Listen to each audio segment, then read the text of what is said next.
Good morning, YouTubers. It's Becca. Y'all, we still in the bathroom.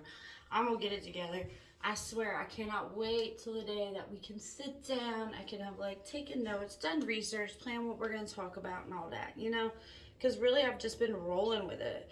So it's almost Christmas time. And so we've done some fun things for the holidays. Like we went to Stone Mountain. My best friend Heather came to town with her son. We went to see the Christmas lights. Stone Mountain's in Atlanta, Georgia. It was super cool. We had dinner at her mom's house one night. All fun stuff. So I just wanted to come on here and talk to y'all a little bit about if you don't know me, you know that I struggle with my mental health. I have dealt with a lot of abuse throughout my life, and domestic violence, things of that nature, and I've been through a lot of trauma. So, mental health is a daily struggle for me, and that's one reason I wanted to share my story, because I know there's a lot of people out there who are also struggling with mental health, and they don't know how to put their feelings into words. So around this holiday season, suicide and things like that are definitely at an all-time high and a rise. So please just be kind to your neighbors, people in the grocery store, in your home, and everywhere. I've had a lot of people, I don't know if you want to call it the devil attacking me, people attacking me. I've just had a lot coming for me, really, really testing my patience lately. And that's why I felt compelled to come on here and just kind of vent and conversate with you guys on some tools or things that I had to remind myself of, as I'm dealing with this. And I just want to give you some tips and tricks or things that I live by. First off, did anybody tell y'all, if you do have kids, that when you have kids, everybody's going to have an opinion on what you should be doing with your kids? What? It is so annoying. So if you are a single mom as myself, or whatever situation, you're not with the other person. You may be remarried, whatever. I'm single as a Pringle, you guys. Single. I ain't got no time to date. I got businesses out the woo-ha. And I just started a new business. And I actually started it for Jalen. It's going to be Jalen's business, but we bred our French Bulldog. I know some of y'all don't agree with it. I don't really care what you think. I am going to make sure that our kennel really stands out from others by how we take care of the dogs and just some stipulations on stuff like that. And then we acquired some English Bulldogs. What's super cool though, if you've watched my other YouTubes, and if you haven't, go back and watch them, okay? And you gotta subscribe, turn on the notification, all that if you want to be caught up. I almost died during the COVID shutdown from an allergic reaction, and if you watch my videos, you've heard me talk about it. So my bulldog died the day after I came home, and I had ICU delirium already. It was just very tragic. So as I bred Jalen's French Bulldog, I was able to acquire a puppy for Jazzy for Christmas, and I was able to acquire an English Bulldog that looks just like my dog that passed. And she will be ready to have puppies or to be bred in January. So lots of Christmas puppies on deck if anybody is looking to take that route. Now, I always feel like you should adopt. I agree with that. I totally see where people are coming from. But for an individual to get a full-bred French Bulldog, English Bulldog, a dog of that, it looks so weird that I'm using this to pronunciate, a dog of that nature, you would either be on a waiting list from a rescue company forever, or you would buy one from a breeder, a reputable breeder, not a puppy mill or something. So anyways, don't show hate. I just told y'all, it's the holiday season, and I feel like people have just been at me. That's one reason I haven't been able to record a lot of videos lately, because my I've just been sad. I'm just going to keep it totally 100 with y'all. And I'm not going to cry because I just did my makeup. But I've been kind of depressed.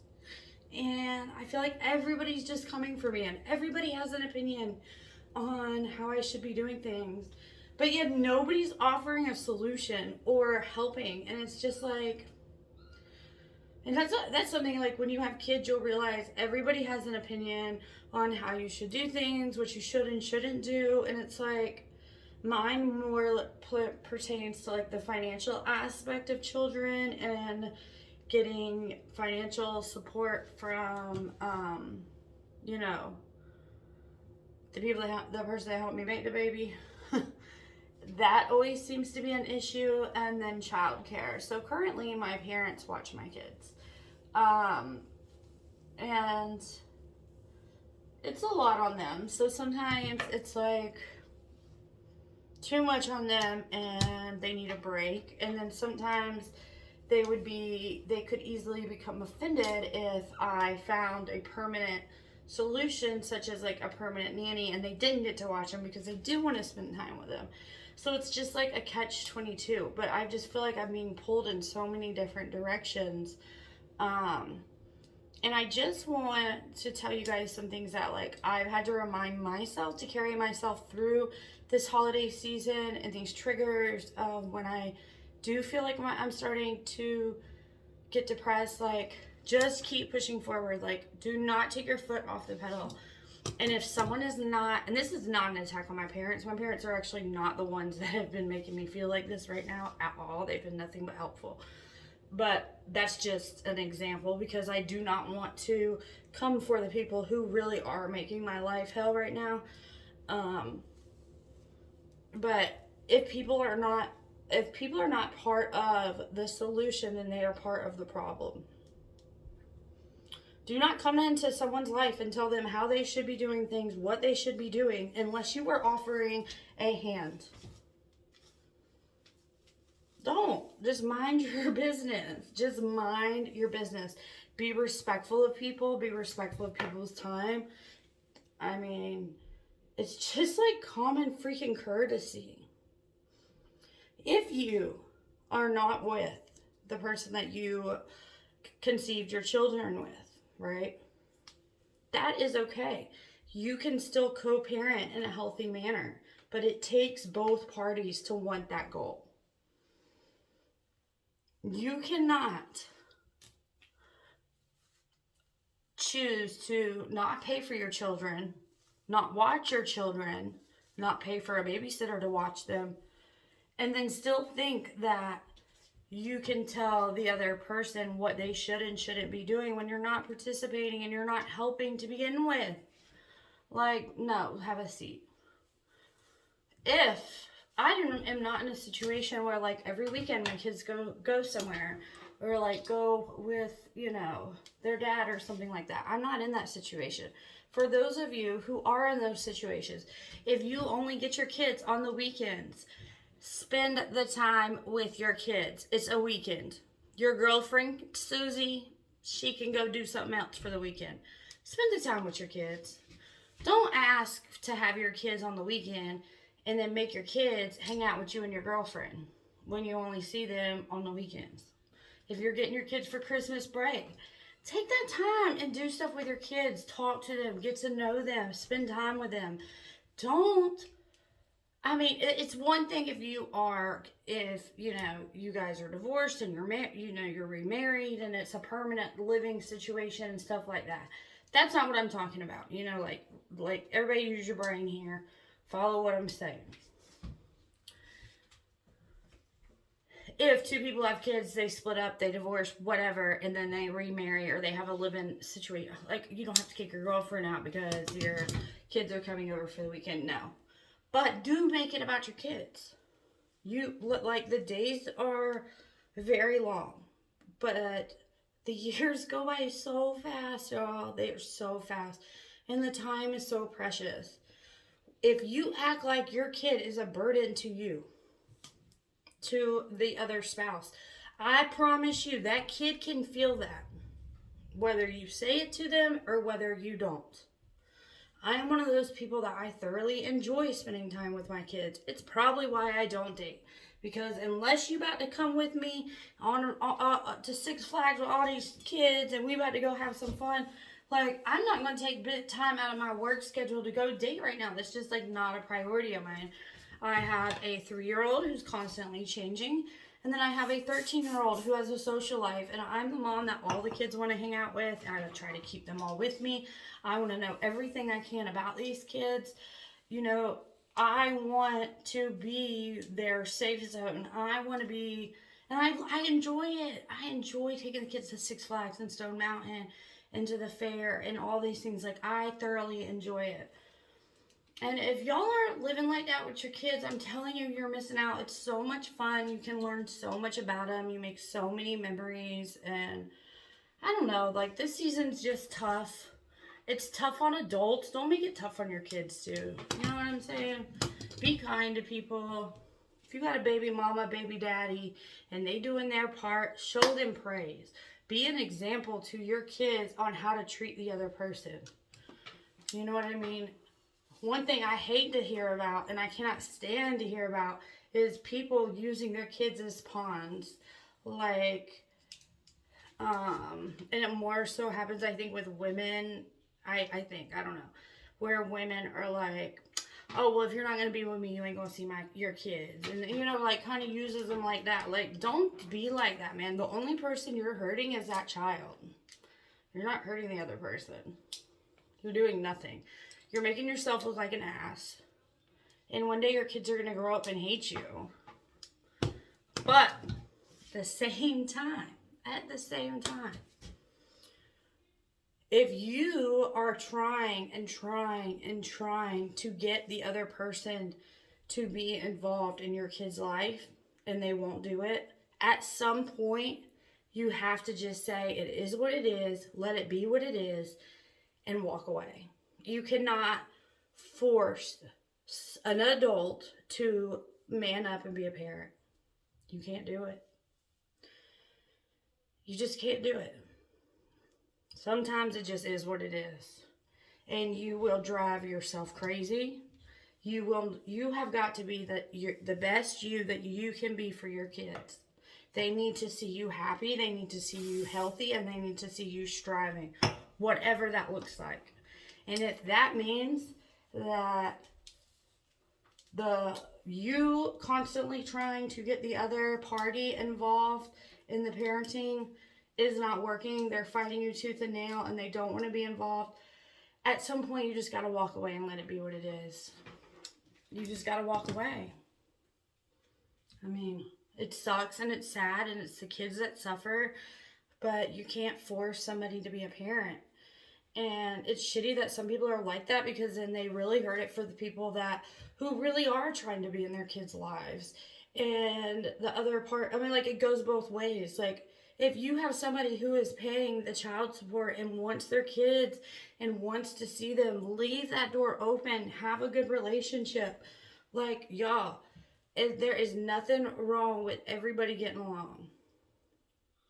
There's nothing wrong with that. Can you imagine what kind of example that you're setting for your kids if they see you and your wife and then your husband and, you know, like, and then their spouse, and y'all all get along and y'all are all working together for the same mission to raise these kids? That's beautiful, y'all. That is beautiful.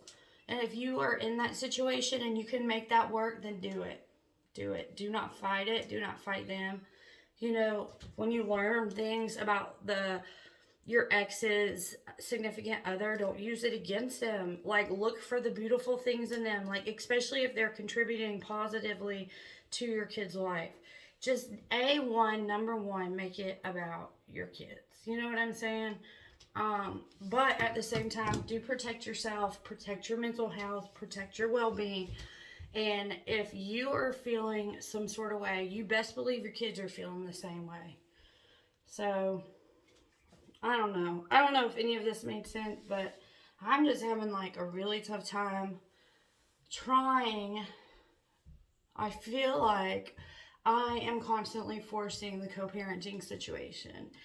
for my kids. And it's just like a never-ending battle. And I just, at some point, it's like there's more negative being done than positive, because like both parties have to want to be involved. You know, they both do. If you are the one who pays child support, right?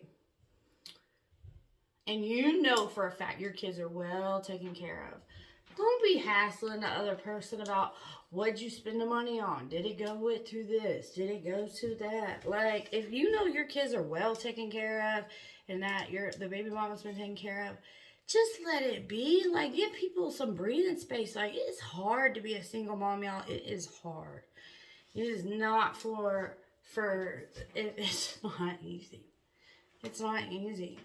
And I just feel like, and don't get me wrong, y'all, I love my baby daddy so much. I love him with all my heart. We were together off and on for many, many, many years. I consider him a best friend of mine. And I don't know, just like the co-parenting thing just like isn't working. I feel like I want it more than he does, and I'm trying to force it upon him. And you know what? At the end of the day, there might be something going on with him personally. And this is usually what it is in most cases. If you can't understand why someone is acting or treating you the way they are, it's usually something going on within themselves and has nothing to do with you personally. So, it's about to be Christmas, y'all. There's going to, be gentle with each other. Be nice to one another. Keep the kids in mind. Do what's best for the children. Really try to... Routine is very key with kids. Scheduling is key. I mean, like, if I had it my way, we would have, like, a calendar and we would divide up time. And, like, it would just be, like, super organized if I had it my way, or I had a partner that I could co-parent with. But I don't. It's just me, thugga. And I try to keep, I'm just exhausted because I feel like I'm trying to keep my kids happy. I'm trying to keep my parents happy. I'm trying to keep baby daddy happy. I'm trying to keep baby daddy's parents happy. And ultimately, I'm ending up unhappy, and that's like trickling down to my children. So that was really the point of this video. I had to get it off my chest. I don't care if you watch this and it hurts your feelings. Then don't act like that. Don't act like it. But I just want what's best for my kids. My kids love their dad. I know he is so sharp and he has so much potential in life, and he could really, really be a bad dad. But maybe he's just, a bad dad, a really, really good dad. But maybe, he's dealing with some other struggles, or God has a different plan for his life right now. I don't know, but y'all, it's got me so stressed out. So y'all just pray for us. Pray for my girls. Be kind to people when you see them places. Be kind in your own house. Like, you never know what someone's going through. I spent, quite a few days lately crying over this situation. And I don't know. The only one thing that I do know is that I will always do right by my kids. Period. End of story. It's not about me. It's about them. I live for my children. I know everybody don't think like that. Everybody don't live like that. But this mama does. So keep us in your prayers. Pray for all those other people out there. There's single moms out there busting their butt just to make Christmas happen. There's dads out there that don't ever get to see their kids. And their baby mamas just putting up a fight and making it difficult for them. There's people on all ends of this spectrum when it comes to not staying as a unit and as a family when you produce children. And it's difficult, and it needs to be talked about. And I did not make this video out of spite, out of anger, out of anything. I made this video because I know I'm not the only one who is going through this, especially during the holidays. But it's time to go. Jalen's about to come in and get me. You want to say hi to YouTube? Hi, guys. Jalen, come say hi. We love you. Merry Christmas. Turn on the notifications. Like the videos. Peace.